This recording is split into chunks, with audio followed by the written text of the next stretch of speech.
संपादकीय डिक्टेशन गति 100 शब्द प्रति मिनट। स्टार्ट होगा 5 सेकेंड बाद।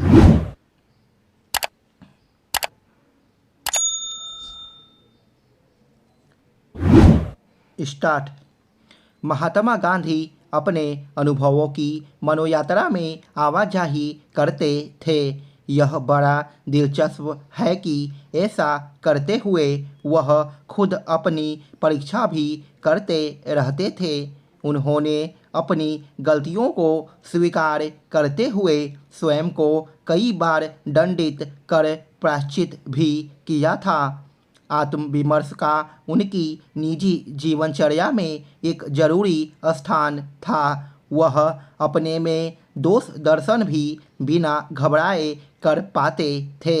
सतत आत्मालोचन की पैनी निगाह के साथ गांधी जी ने जो व्रत लिए उन पर एक तपस्वी की भांति डटे रहें।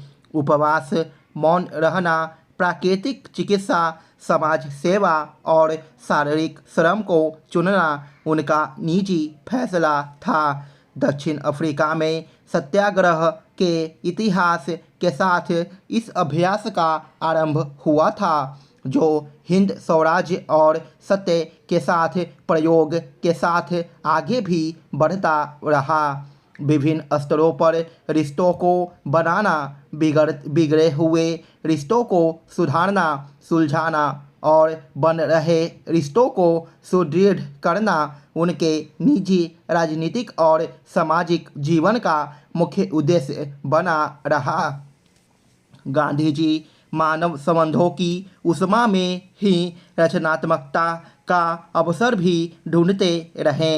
गांधी जी को दूसरों या अन्य की बड़ी चिंता थी और उनके सुख दुख से वह भी सुखी दुखी होते थे और उसके अनुसार जरूरी कदम उठाते थे। वह अपने खान पान, पहनावा, बातचीत, व्यवहार और नीति आदि सब में बदलाव ले आए और लोक के साथ तादात्म्य स्थापित किया। उनकी अपार लोक स्वीकृति और लोकप्रियता का राज भी इसी में छिपा था। गांधी जी ने सर्वव्यापकता का महत्व पहचाना और उसी के अनुसार उनके सामाजिक कार्य की परिधि में समाज के सभी वर्ग शामिल होते गए थे। वस्तुतः वह समाज की बनावट में विद्यमान विविधता के विविध रूपों को जगह देने की लगातार कोशिश कर रहे थे। एक व्यापक दृष्टि के साथ अपने व्यवहार और संवाद द्वारा गांधी जी समाज में एक संक्रामक प्रभाव पैदा कर सकें। वह विभिन्न धर्मावलंबी जनों समेत गरीब, दलित और ग्रामीण सभी के निकट पहुंचते रहें। अपना सामाजिक दायरा विस्तृत करने के लिए उन्होंने अपने अहं का अतिक्रमण किया और उसके इर्द गिर्द फैले आवरण को हटाया। भारत आने के बाद चंपारण में निलहे किसानों के प्रति अत्याचार के विरुद्ध जो पहला आंदोलन उनके द्वारा किया गया, वह ऐसा ही बताता है कि स्वयं को पारदर्शी बनाते हुए गांधी जी ने अपनी खास जीवन शैली अपनाई। वह साधारण आदमी जैसा जीवन जीने की राह पर चल पड़े और लगभग उसी रूप में आगे के जीवन में भी दिखते रहें। इसके लिए उन्होंने संयम की एक आत्म संस्कृति को चुना, जो उनके अपने अनुभव और प्रयोग के आधार पर आकार पाई। इस बदलाव का दोहरा असर था। वह खुद भी बदले और समाज की नब्ज टटोलने का अवसर पा सकें, परंतु इसका दूरगामी और चमत्कारी परिणाम यह हुआ कि व्यापक भारतीय समाज गांधी जी में अपनी छवि देखने लगे।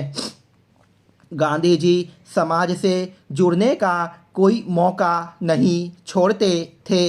गांधी जी जीवन में कभी एक स्थान पर स्थिर होकर टिके नहीं रहे। वह जीवन भर यात्रा करते रहे और उसके जरिए देश, काल और पात्र तीनों से रूबरू होते रहे। भरसक लोक में ही रमते हुए वह जीवन जिए। हालांकि यह राह आसान न थी। उनकी आत्मकथा से पता चलता है कि न केवल उनके निजी जीवन में मुश्किलों की भरमार लगी रही, बल्कि सामाजिक जीवन में भी चुनौतियां मिलती रही। इन सबके बीच वह बिना कोई अवसर गंवाए अपनी ओर से पहल करके समाज से संपर्क साधते थे। स्टॉप।